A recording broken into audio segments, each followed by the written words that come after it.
Welcome to Politics Done Right. I am your host, Egberto Willies.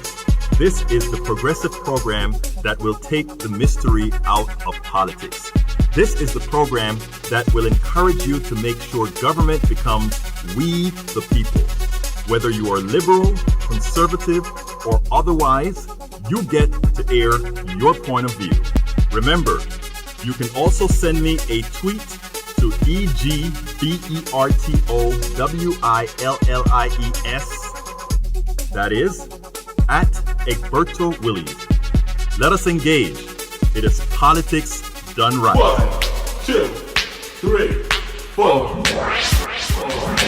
Well, folks, welcome to one more edition of Politics Done Right. I'm Egberto Willies, your host. Thank you so kindly for being a part of this show. We are going to have a great show for you today because you know what? After that crazy thing that occurred to us a few hours ago, I think we should say, we have progressive giants that are going to tell us what we did wrong. Let me first kind of tell you how the show is going to go. I have two great guests. One's national and one is local to Harris County in Houston, Texas. We have Neil Sroka, is the communications director of Democracy for America. Neil was the press secretary for Progress Change Campaign Committee, and he also served as the Obama administration as the director of new media at the U.S. Department of Commerce, ran social media projects for MoveOn.org, and managed new media for Barack Obama's primary campaign in South Carolina and Ohio. Neil graduated from George Washington University and studied politics and philosophy at Pembroke College, Oxford. Neil, how are you doing today?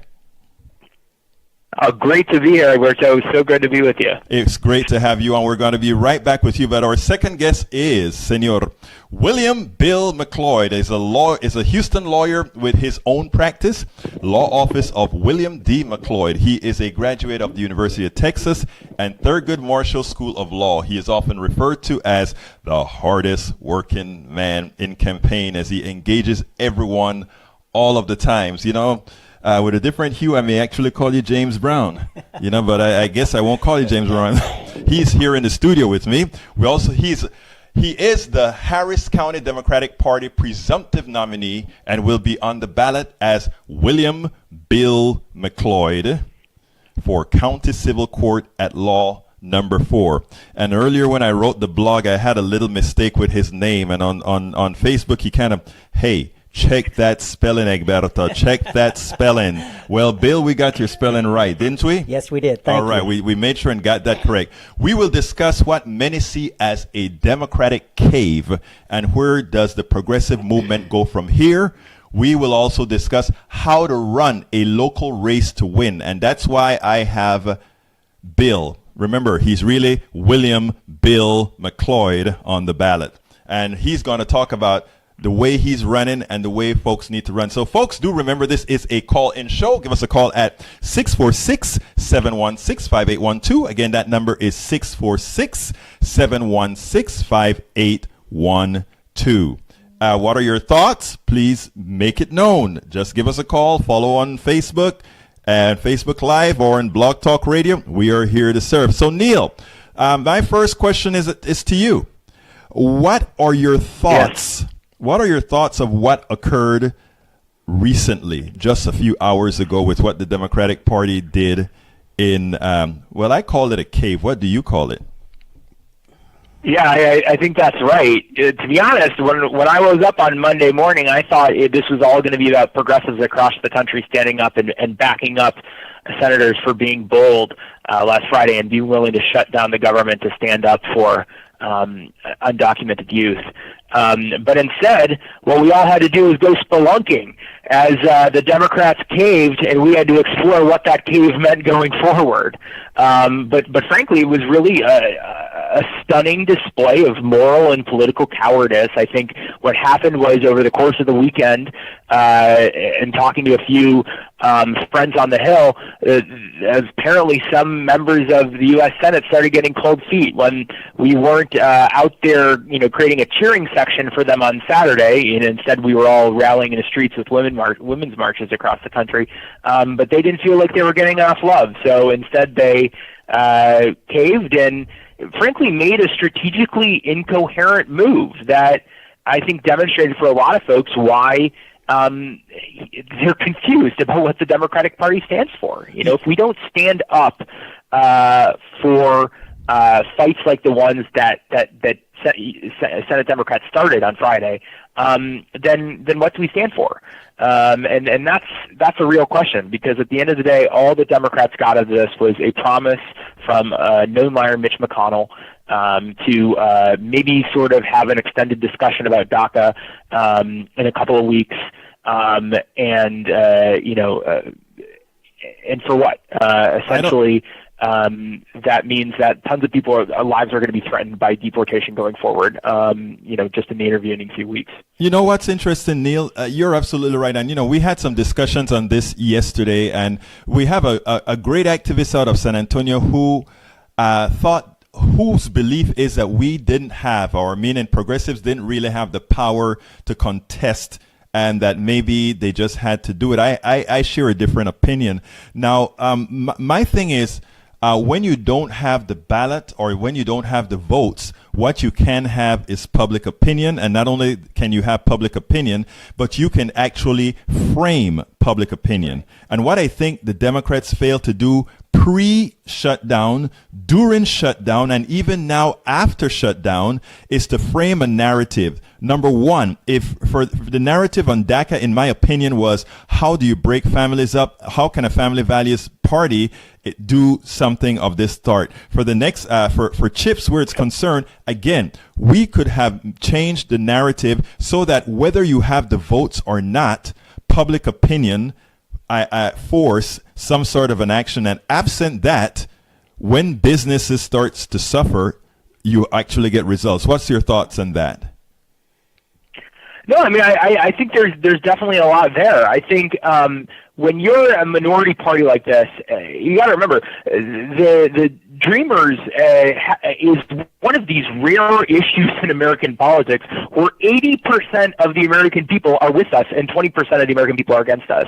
So Democrats went into a fight that, by the way, polling consistently showed prior to the shutdown that Republicans and Donald Trump would be rightly blamed for the shutdown. They had access to all the levers of political power. They were the ones that were dealing with Democrats, and yet they couldn't get this through. So number one, Republicans were set to be blamed for the shutdown.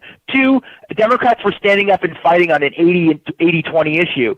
And so that means that coming out of the gate on Saturday, when Republicans started attacking Democrats on the shutdown, saying ludicrous things like we didn't want to pay the troops and wanted to favor quote-unquote illegals instead, you should have been calling them out to the mat. Number one, that was a lie. Exactly. Senator Claire McCaskill tried to get funding for the troops prior to the shutdown, and Mitch McConnell stopped her.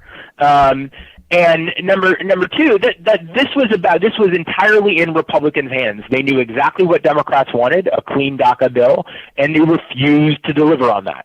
And so when you are searching for votes, you have to figure out, how do I get those votes? And unfortunately, the lesson that Republicans are going to take from this experience, I fear, is that when Democrats draw a line in the sand, they can just go ahead and step over it, because eventually the Democrats will blink. And that's a really dangerous place to be, especially if you're a DACA recipient. Bill, you wanted to add something to that? Well, one of the things I want us to really consider and to really think about this issue is that we're not done yet. We have to move forward. And as far as the cave that has occurred, we have to worry about the next deadline.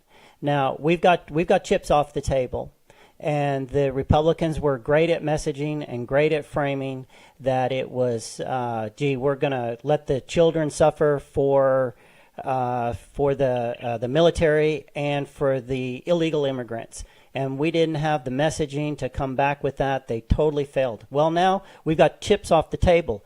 But come the end of this new deadline that's coming before us, it's going to be the same argument, but chips is going to be off. Now they're going to be saying, gee, you're letting you're sacrificing the military for the illegals.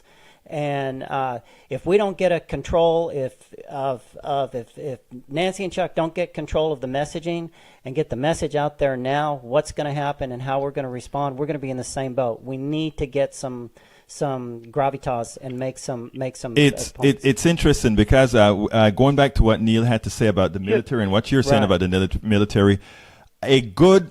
And Neil, I saw you do a whole lot of this as director of communications with DFA, the Democracy for America. That's for folks who don't know that organization. That is, tell us a little bit about that organization beforehand, just so people know who you're representing. Neil.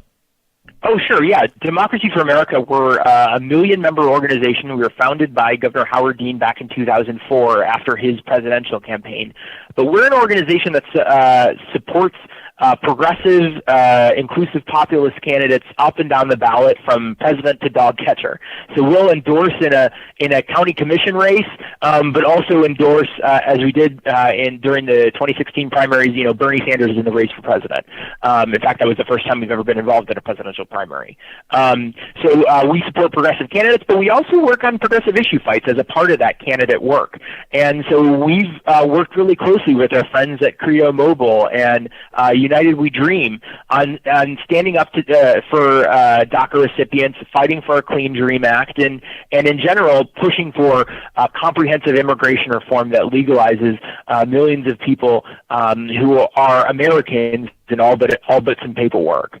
And so we like I said, about 1 million members across the country, and we've been incredibly successful over the last nearly 15 years. Absolutely. So I must say that I love DFA not only because they gave me a scholarship to Netroots Nation in I think 2015, which made me a very happy. I think that's where I met you, Neil, right? Somewhere out there. I think that's right. Yes, absolutely. So, but anyhow, one of the things that I wanted to say that I think is very important, and it goes as follows. As soon as Claire McCaskill had that bill on the floor, where we had not Chuck Schumer, but Mitch McConnell say stop her from putting that amendment in, we should have had a web video. We should have had all these things ready to, and they're not expensive. I mean, you do a whole lot of that with your organization. You should have Neil, hammered. don't you think so? You could have hammered Mitch McConnell on that because there he was objecting to. Listen, the real story of Friday night was Mitch McConnell, in order to play political games with the Children's Health Insurance Program and DACA recipients, decided to deny pay to America's military. There is a narrative.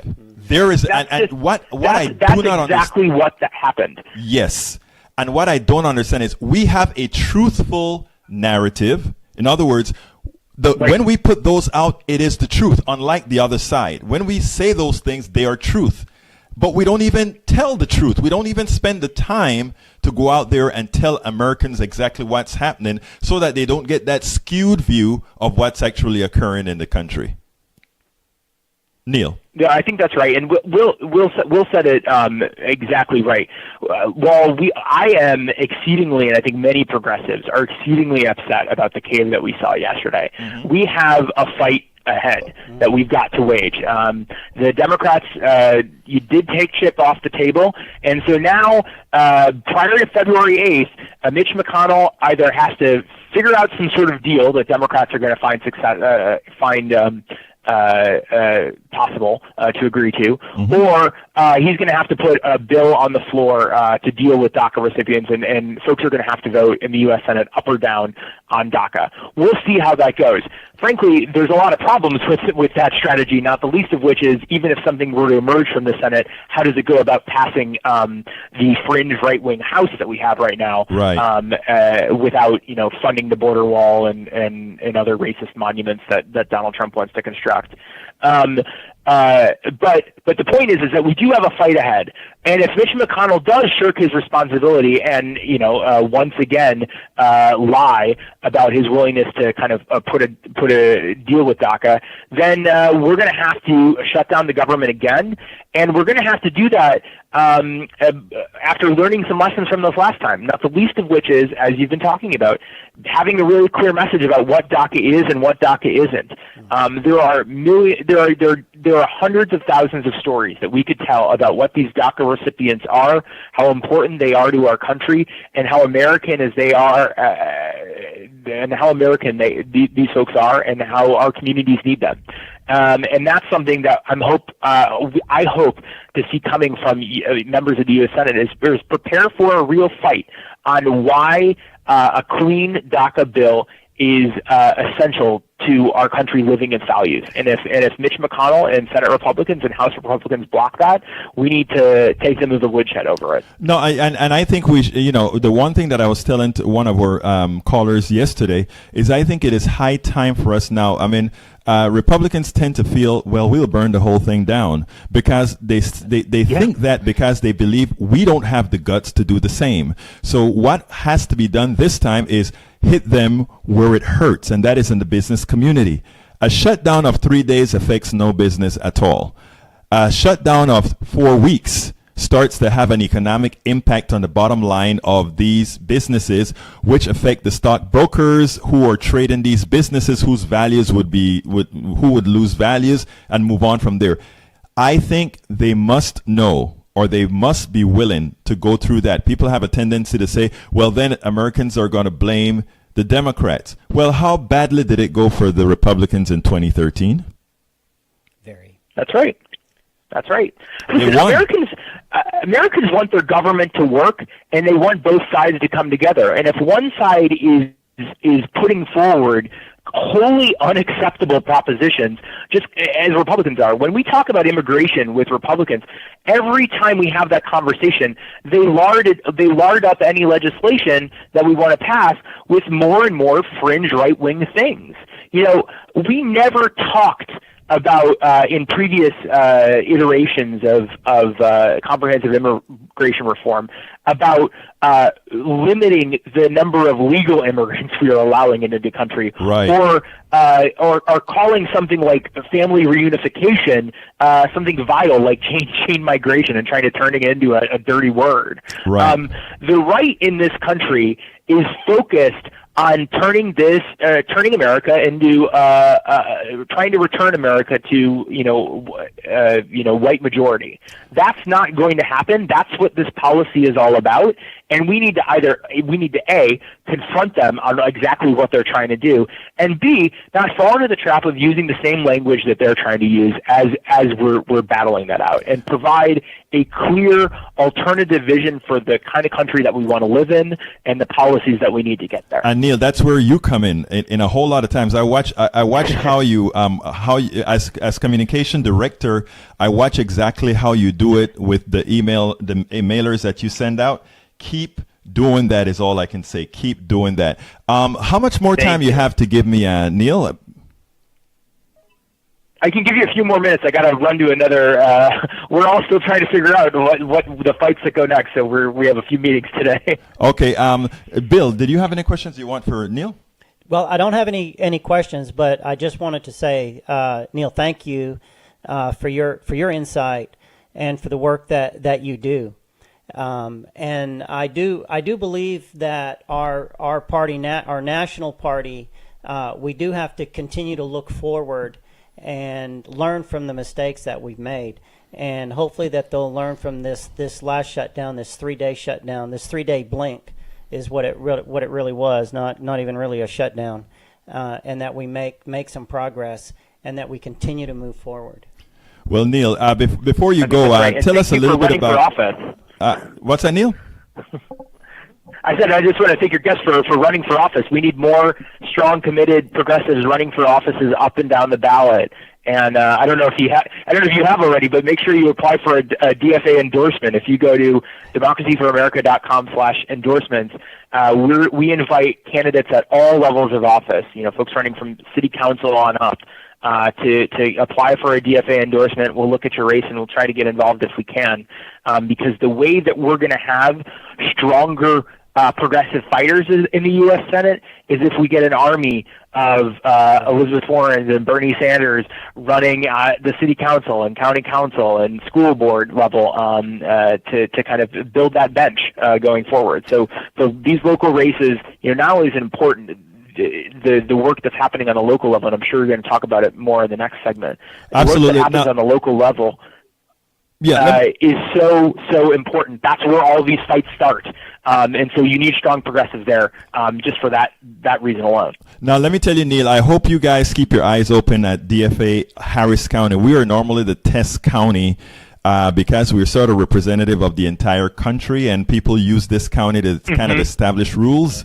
So it's something for DFA to look at. Secondly, first of all, great work that you're doing, and immediately going on top of the issues of the day. That is great work. Tell John D and everybody else, we're watching and we're keeping up, and we're making sure to send members out there as well, my friend. So look, I thank you so kindly for being with us, because I've always wanted. I had your director on a couple of times with the show at KPFT. Yeah. I always wanted to have you as well. So thank you very much, because again, the work that you're doing is very important. Thank you for doing it.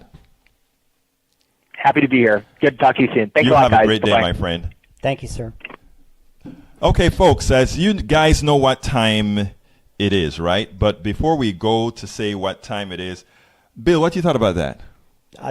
What did I think about what Neil? Neil Neil Neil is an important asset and can be used here in Harris County. I hope a lot of people here subscribe to their newsletter, because what happens is they're always on the ball. As soon as something happens, they're ready to get involved. Folks, the telephone number is 646-716-5812. Again, that number is 646-716-5812. But I have an unrelated blog of the week. And let me tell you why I'm reading the unrelated blog of the week. Because this story this morning, when I read it, it hit to the heart. And it is something that our progressives need to hear. I know you're running for judgeship, Bill. But while you're on the campaign, I hope you listen to this and you make sure that all of those that are legislators that are running actually do the job that they need to do to ensure this. So you guys, you know what time it is. It's time for the weekly blog post. Okay, folks, the title is Healthcare in America. Woman asked to fork out $4,000 or cancer surgery canceled. All right. Remember, this could be you. We can give as much lip service to how excellent medical care is in the country, saying it does not make it so. It is the private sector that is rationing health care and making it a pay or no care system. Remember that. Her name, Aminatou Sow, host of the Call Your Girlfriend podcast, received a shock. In December, she was diagnosed with cancer. A day before surgery, her hospital called her and said she needed to pay a significant portion of her deductible or her surgery would be canceled. I love the way this woman handled it. She went directly to Twitter. Social media, baby. To Twitter. Money really is at the heart of everything that is effed up with our health care. Case in point, I am scheduled for surgery tomorrow morning. It's been on the books for weeks. I've gone through extensive pre-testing and have followed up with the hospital every step of the way. Typically, you get a call the day before surgery to confirm the time you're supposed to show up. Talk to the surgical coordinator. Got my check-in time. I asked if all my paperwork was in order. Before that, I was in touch with my insurance. Yup, it's all good. Then I get a call from someone in the finance department of the hospital along the lines of, oh, your deductible is high and you haven't met any of it yet. Yes. No, you know what, Jennifer from finance. It's the 22nd day of January. Nobody has hit their deductible. Come on, folks. Surgery is in 18 hours. And this woman is telling me that I have to pay my entire deductible before surgery. Please use a credit card. How polite. I am stunned. There is a long silence, and she says, you at least have to pay half to get the surgery. This is America, folks. This is America. Every step of the way, I have asked the hospital and the insurance company if everything is in order because I am black. I'm a black woman and I don't trust nobody to save me. Nobody said a peep about paying the deductible up front. Also, this is so mercenary. Pay or no care for you. I calmly asked her to walk me through the regulations that stipulated this. I understand why hospitals want to get paid up front, but it is disgusting to do it this way and withhold care for people who need it. I am fine. I can pay this dumb deductible. It's $4,000, which thankfully is also my out-of-pocket maximum. I'd budgeted for this, and it's not a loss on me how incredibly privileged I am to be able to just swipe my card and make this problem go away. But think about it. How many people just couldn't? Should they die then? That is what our country is telling you, folks. Hey, the private sector can take care of you. Hell no. When you hear the phrase government takeover of your health care, remember the following realities. And this is what I want to tell you guys. And this is why I wanted to read it here, right here in front of Bill, who's running campaigns, because we want to make sure all you progressives that are running are in fact progressives. And for those politicians that are listening right now, those Democrats that are running right now, your names will be out if you fail the test of what America really wants, progressive policies. And here it goes. Here it goes. When you hear the phrase government takeover of your health care, remember the following realities. Private companies ration health care because their fiduciary responsibility isn't to you, but their shareholders and executives. The profits come from taking your premiums and paying out as little of it as possible. Punto final. Private healthcare costs more than public healthcare. Why? Private overhead from several companies requires duplication of staff, executives, financial departments, advertising, capital, etc. The overhead of private insurance is north of 20%. It is only about 3% in the public sector. If you doubt it, check the stats on Medicare. The fact that one must stress out in this country about their medical bills and the potential for bankruptcy affects one's health. Do not buy into the lie that somehow government in healthcare reduces innovation. Here's the kicker that very few people know. The plutocracy would have you believe that, oh my God, if you stop this, there will be no innovation. People won't get into medicine because of profit. Bull. Here's the reality. Most drug research is already paid for by the taxpayer. You pay for the development of most drugs. When it's time to sell the drugs, private companies buy the rights and then pilfer the citizens for something they played a part in developing. In other words, you pay twice. The first in developing the drug, the second time to enrich but a few. Our healthcare system is a scam. It is a big scam. Remember that. Don't let the news fool you. Don't let the media fool you. They're all following the path of the Powell Manifesto. Go to my website and do a scan. Do a search for Powell Manifesto or Powell Memo. It illustrates what the right and the neoliberals have done to fool you, to make you believe that somehow things have to be the way they are right now. They don't. They absolutely don't. But you got to take control. You got to empower yourself. You have to show who is in power. Who is it? We, the people. Our healthcare system is a scam. The plutocracy spends millions to fool you. The question is, how long will Americans tolerate it? Every other industrialized nation has removed themselves from the scam. We must all force our politicians to institute a Medicare for all, a single-payer healthcare system. If you're not for a single-payer healthcare system, then I think you need to try and read a book. Folks, the telephone number is 646-716-5812. Again, that number is 646-716-5812. And still with us is William Bill McLeod, and he wants me to make sure and say his name exactly as it appears on the ballot, exactly as it appears underneath there. Bill, talk to me. Well, thank you. And absolutely, single-payer system is the only way to go. There you go. We've got to have it. There's no questions about it. It's not something that we need to wage war about in the sense whether or not we should have it or not. It's that we need it. We have to have it.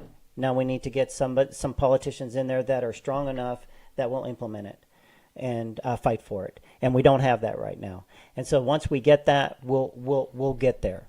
Now, one of the things I wanted to talk, can I talk about our local politics? Yes, we can talk about the local politics, but I'd like you to channel it because what I've seen you do in politics here in Harris County is something that needs to be duplicated throughout the country for progressives that are running, engaging their community in the way you do it. So yes, please do it, but please do it with a national flavor because again, this program is shown nationally. Okay. Well, one of the things that I think is real important is that across the country, everybody's going to be having primaries. Right. You know, the Democrats have their primary and the Republicans have their primary. Now, in the gubernatorial races, you can check your different counties where you live. But in Harris County, normally speaking, in the gubernatorial races, you look at the numbers of Democrats in the past that show up at the primary. It's normally one Democrat in their primary for every 3 Republicans. Wow. Okay? And that's scary in 2018. Now, I don't believe that's going to happen in 2018. I mean, I have met so many amazing new activists. I could go through a list of just amazing people, including yourself sitting right here. So I believe that 2018 is going to be different. But here's something that I'm asking people across the country. You know, when you go to your Democratic primary and you get in there into the ballot booth and you vetted the people, the candidates, and as an example, in Harris County, we've got like 75 to 76 Democratic judicial candidates. You're a judicial candidate. And I'm a judicial candidate. Out of that 75 or 76 judicial candidates that are countywide, from the appellate all the way down to the county court at law races which I'm in, only one, and I'm saying that slow because I want that to sink in, only one is a Democrat incumbent. You're kidding me. And people don't know that. We talk about this wave and we talk about this blue. No, we're not. We have a struggle and we have a battle. We have one countywide Democrat that's an incumbent on the 20. By the way, who's that? George Barnstone. Okay, Judge Barnstone. And he won his initial race in 2016 on an unexpired term, and so now he has to run again in 2018. So if Judge Barnstone wasn't on the ballot in 2018, there would be zero. There would be zero Democrats. As I see it, that present opportunities, right? Well, it does present opportunities, and that's where I'm going. Exactly. That's where I'm going. So when this is my point about the primary and our ballot. When you go into the booth, there's going to be about 30 contested primaries. Vet those candidates, vet those races before you go in there. Make sure you know who those candidates are, and make a decision on who you want to bring forward into the general election. Now, as the presumptive nominee for my race, I don't have an opponent, but I'm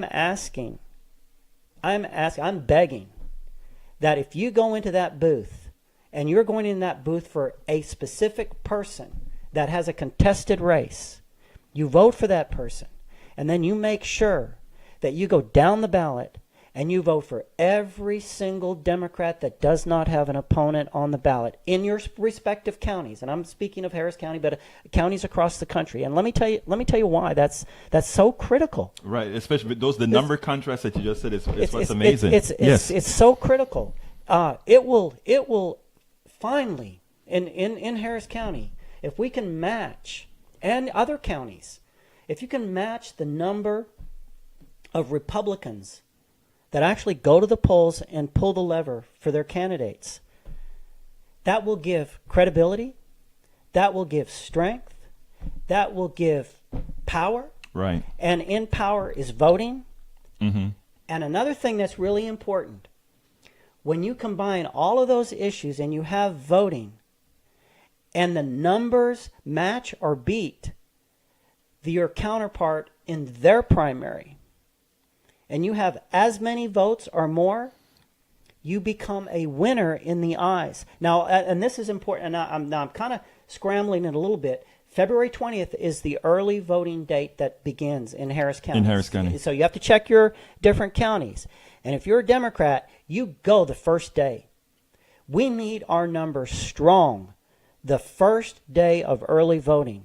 We need to show, because those will be posted. In Harris County, we'll get the numbers at the end of the day. How many overall people vote? We won't know specific numbers of who voted for where, but we will know how many people went to the polls. And if our numbers come out strong the first day, maybe that person that might be sitting on the couch thinking, "Oh, I'm not going to vote in the primary," Then they'll come. They'll see that there's Right. winners. Everybody likes to vote for winners. Absolutely. And one other thing I want to say, thing. With the strong numbers in the primary, the candidates overall will help them in fundraising. Because when you fundraise and when you donate to a candidate, it's not tax deductible. Right. So who wants to give their hard-earned money to a loser? Exactly right. Now, folks, what he's saying is very important, and this applies around the country. Now, Yes. I want to add something else for around the country, and that as follows. In Texas, it's closed. All the people who are going to be in the primaries have already been selected, and so the voting is on February 20th. But around the country, there are a lot of states right now that are still taking candidates. And while we have always concentrated on the national candidates, the Congress, Senate, etc., what we have to start doing is winning also the local races. And we're not only talking state Senate. If you notice, a few weeks back, I had Tamara Johnson on. She is running for Senate in Georgia. We had Trevino on, who's running for Congress in San Antonio, in one of those districts. We're going to be bringing on quite a few more progressives that are beating the pavement right now. But what we need to tell people to start doing is to run. Right. There are a lot of states you still have the ability to run. And we're not, like I said, we are talking about mayorships, we're talking about commissioners, we're talking about dog catchers. Not really. Right. We're talking, but we need folks to populate. Let me tell you what the Powell Manifesto did for the right. It taught them how to control institutions. And you control institutions when you control the levers of power. And the levers of power don't only mean the senator and congressperson and president and governor. It also means your local offices. So wherever there are offices to be filled, if you are a progressive, go fill it. And notice I said progressive. Personally, I am a Democrat. But what I want to see out there are progressives. Progressives, people that are going to move us forward. Now, one of the reasons I wanted to have you on, Bill, is I've been watching all these races throughout the city. And I'm all over the place. You are. And what's interesting is everywhere I go, I see you. I see you. I see you. So, I mean, I think it is important for you to explain, first of all, why you do what you do and how your methods of engaging the average American citizen to ensure that comes November, people are going to, this guy walks around everywhere with this sort of stuff. Name recognition is not going to be a problem. Name discipline is not going to be a problem. In watching the way he executes, you can check the boxes off of all the things you have to do to be a candidate. So learn from some of the things that he's doing, and let's make sure that the man gets elected. Go ahead, Bill. Well, thank you. Yeah. Well, call a spade. Yeah. I think one of the most important thing in engaging communities and engaging people is to step in their shoes. I mean, if you can't step in someone's shoes, right, you can't relate. And if you can't wear their shoes, don't expect their vote. Right. And I think that's always been my philosophy. I want to understand. I want to be part of the music, if that makes sense. Yes, it does. Yeah. And if I can't do that, I'm not going to gain the respect from the different communities, and it's just important that we have the time to be able to listen. So many I think so many times we talk, we tell our 2-minute elevator speech, which doesn't really do anything, because everybody's heard that. Right. They've heard the stump speech. They've heard the stump speeches. Yeah. It's that they see you out in their community, whether it's. What I like about the way when we talk about community is face to face. Community is social media. Community is emails. All these different the aspects of reaching your people, and you have to do it. It's not going to come to you. You have to do it. Now, let me just get some readings off of some of the folks on Facebook, and that is the truth needed to be told over and over again comes from Jeffrey Armstead. We have Russell Lyle says Democrats should have been airing ads with kids who benefit from CHIP and their parents, both Democrats and Republicans. Thankfully, that Democrats were standing up for them and their families. Russell Lyle also say, right, what is the point of the DNC war room if they are highly unprepared to set the message and accurately correct the record? Russell says, absolutely, Republicans do a great job at framing public opinion. Dems need to get with it. And let me, I am very concerned about that, because never took public relations or anything in college. No. Okay, and the thing about it is, I find it quite easy to frame what's occurring pretty darn quickly, and it behooves me that as a party, that's not occurring. And what can you do for the party running within the party to help solve that issue? I think part of it is that we take that the national message, whether it's framed correctly or not, and we refocus it into our local politics and into your local communities and what's happening on the ground in those communities.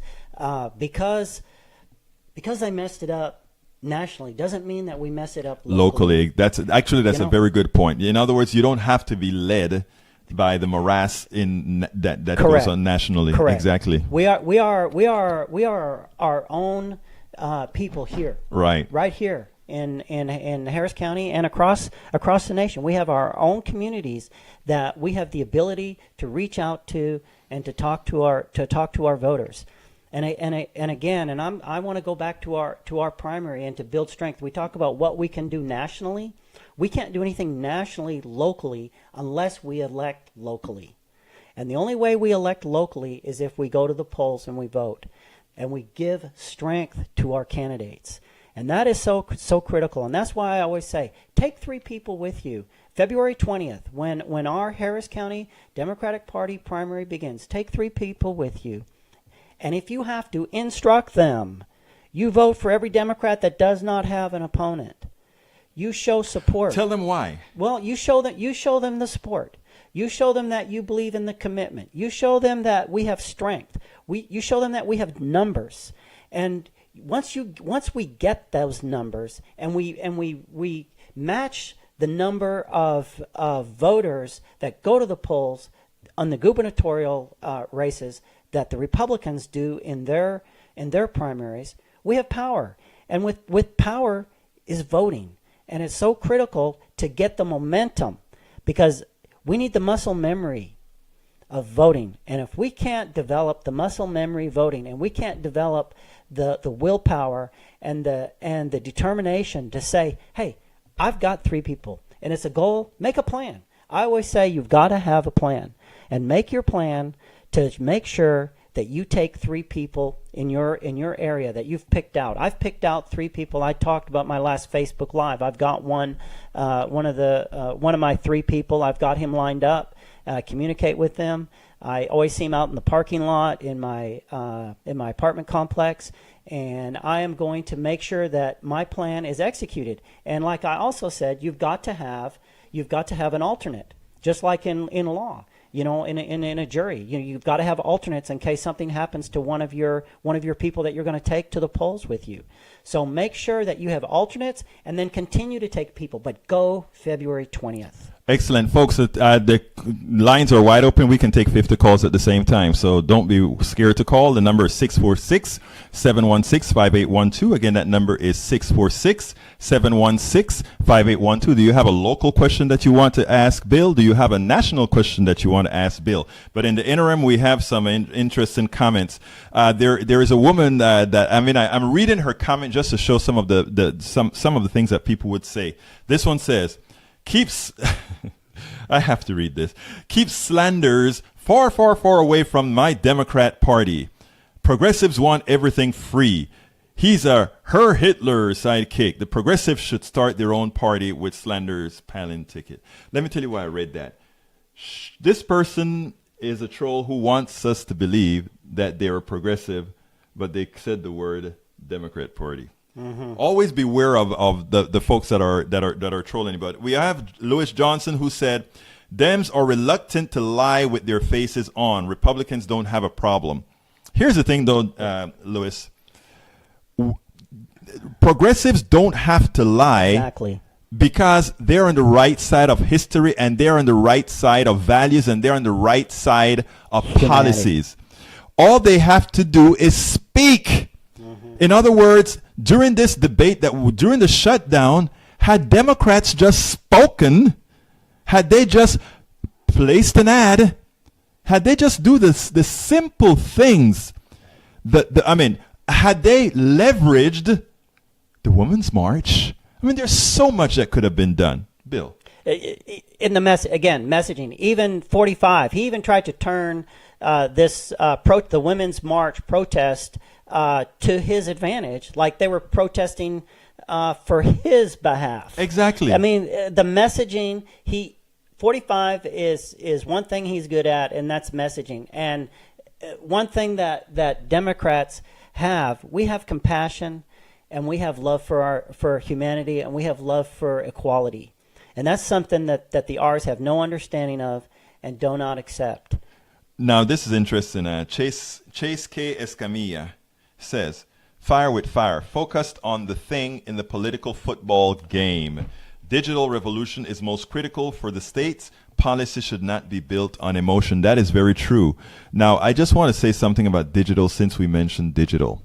There is an interesting occurrence in the digital sphere where it concerns Facebook, YouTube, and these other channels. And I don't have the specific evidence for it, but I can tell you one thing. Most of the progressive sites right now are getting slammed by the search engines. In other words, their visibility is not as high as it should be based on their coverage. Why am I saying this? This is very important. It is the belief of myself and many. Now, that's what is actually occurring right here, is that we are finding that a lot of these companies, because they are monopolies in their own right, it is in their benefits that some of the things that we are preaching with regards to equity, they don't necessarily want to hear. But there is always another way to skin a cat. And this is going to be in the case of our network here, the Politics Done Right network, the Coffee Party network. One of the things that I want to tell folks is go to the site and do submit your email, because if we can't push to you, we can at least email you. Give us your that information, because right now the forces at hand are trying to cripple the left. The forces at hand right now are trying to cripple the left. And if the left is crippled, there are a lot of you who listen to this program, who know how to find relevant information. But there are many who don't. So therefore, if you're listening to this show right now, first of all, I always tell folks, share it, share it, share it. Secondly, go to the website and submit for the newsletter. Because what you're not going to find on the internet, you'll find through our newsletter. Bill. One of the things I wanted to add to that, and I was talking about candidates, right, and donations and voting and stuff, and shows like this need financial support also. And That's sometimes, very true. You know, and sometimes we forget about that. Yes. And without progressive shows like this that I'm sitting at and getting to benefit from, by getting part of my little message out, but it takes a lot of money to do that, and we need to support not only by sharing and following, but we need to make donations. And you know, since thanks for that segue, because there is our link for if you want to support Politics Done Right, there is the link. But let me tell you something, folks. Here's Bill. Bill, you're getting exposure online. So far, you've gotten 3.7 thousand views on Facebook Live, and we haven't computed what you've gotten on Blog Talk Radio. This is what we intend to do for progressives all around the country. Where Bill may not have the resources to get an ABC commercial on Channel 13 or Channel 4 or whatever, he definitely will have access. And other candidates, again, I've mentioned this to other candidates before, send an email to info@politicsdoneright.com, info@politicsdoneright.com, and give us your values, give us your tenets, and if it comports with the values that we know, that we support, which are progressive values, you will get your space, and we will be promoting you as well. Absolutely, and again, I want to go back to our primary. This is critical, and I said it earlier. Remember, out of the 75 to 76 judicial candidates that are on the ballot, one is a incumbent Democrat. Now, don't forget also not only do we have judicial candidates on the ballot, we've got our legislature, we've got our state legislature, we've got our Senate legislature, we've got our national races on the ballot that we all need to support and show up to the ballot, and we need to all vote. It's critical, and we need to support all of our Democratic candidates. And now, in the end, when our Democratic ticket is solidified, after the primaries, after the runoffs, after the special whatevers, when we get our final ballot, I truly am asking people to go in there and vote in 2018 straight D. I mean, I'm not going to offer. I don't give advice on that specifically, but you know. And here's why. And let me tell you why I feel strongly about that, because I know. Especially the judicial candidates. I believe that I have had conversations and talked with every single one of our judicial candidates up and down the ballot. Even the ones that have primary opponents. I would be honored to be on the ballot in November in the general election. I will be honored to be on the ballot with any of the ones that are in the contested primaries. I know them. I also know that if they don't, not everybody thinks 100% the same. We can't expect that. We cannot expect that. I may only be lined up 90% with you. Somebody else, I only may be lined up 50%. Some others, I may be lined up 100% on every single view. But I'll guarantee you, I know for a fact that if you start crossing over and voting for ours, they're not lined up with you. They are not lined up with you. The person that you're missing on that Democratic ticket to vote for that R because you want to vote for that R, I'll guarantee you, if you're a Democrat and you're a progressive Democrat, they're not going to line up with you. Now, very important, and this is in 2020. I just want to say this about 2020. When we get to 2020, and I don't know who our top of the ticket's going to be. I don't know who our presidential nominee is going to be. It'll be a great battle, but I'm telling you, whoever is at the top of the ticket after we make that determination, nobody better be sitting down. We all better be going to the polls and supporting our Democrats in 2020, as we need to in 2018. Now, a lot of people complain about gerrymandering. The fact of the matter is, if people vote, gerrymandering won't matter. Exactly. Because the truth of the matter is, as I've mentioned before, the people who want progressive values are the majority. The problem is a lot of these people don't vote. Juan Garza says, I like the way you interjected punto final. ¿Quieres que diga algo más en español, mi amigo? Just asking me if he wanted me to continue in Spanish. Yeah. Anyhow, Jeffrey Armstead said voting is power, as well as we have to show up, which is what you just said. We gotta have show up. to show up, and that is how we get it done, folks. Let's see if there's anything else that I need to read out online. If we didn't get, other than Neil, we didn't get any voice calls today. But I tell you what, anytime that occurs, generally at KPFT in the studio, the phones are, especially at the end of the show, the phones are going completely berserk, and we, by that time we have to stop them. But a lot of folks that are watching you on the internet, that is your comfort zone, the internet. Right. So do understand that that's probably the reason you do. Yesterday was a kind of a hot day with the news that came out. We got a whole lot of calls yesterday and the day before. So now, folks, again, that number I'll try one more time. You have about 2 minutes that you can call in 646-716-5812. Again, that number is 646-716-5812. You see, people on Blog Talk Radio don't see the numbers, so you have to. Right. Yeah. Again, that number is 646-716-5812. Give us a call if you have a question for Bill. If you don't have a question for Bill, let me ask Bill to go ahead and give us a closing statement before we shut this baby down. Well, in closing, I guess I would have to say that we need to go to the polls. We need to vote, and we need to take 3 friends with us this February 20th. And I'm serious about February 20th. And I'm talking Harris County or wherever you're. Right. In other words, go to early voting. Go to early voting. You must go to early voting. Our final day is March 6th, but no, my final day is February 20th. In the sense, that's when I'm going to vote, and then every day after that, I'm going to make sure other people get to the polls and vote.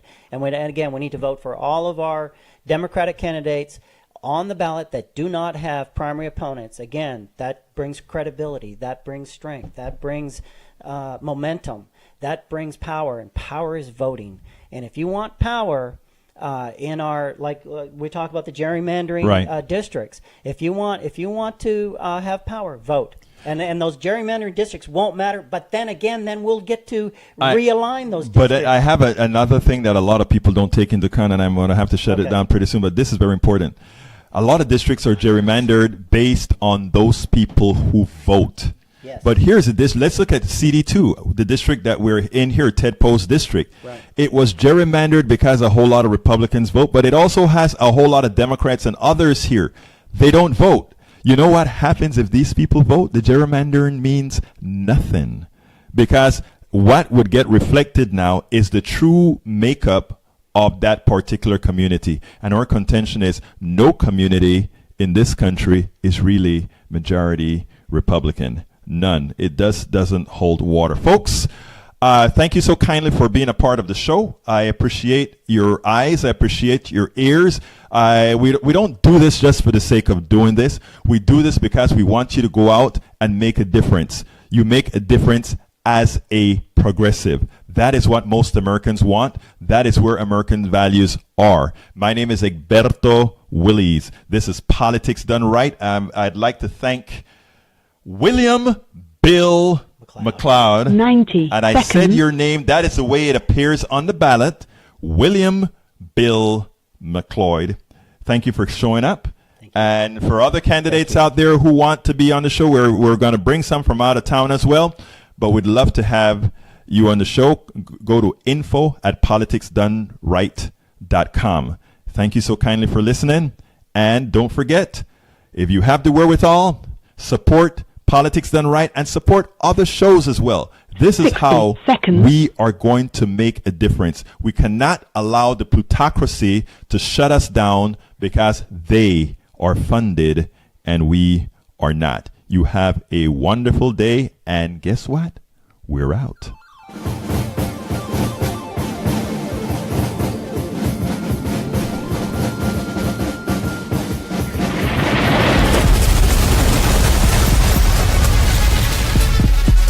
Welcome to Politics Done Right. I am your host, Egberto Willies. This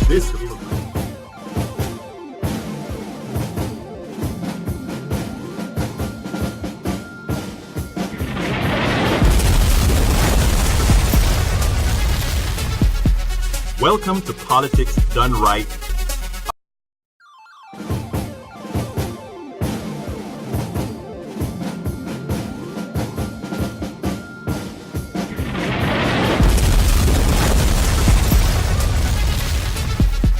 Welcome to Politics Done Right. I am your host, Egberto Williams. This is the progressive program that will take the mystery out of politics. This is the program that will encourage you to make sure government becomes we the people. Whether you are liberal, conservative, or otherwise, you get to air your point of view.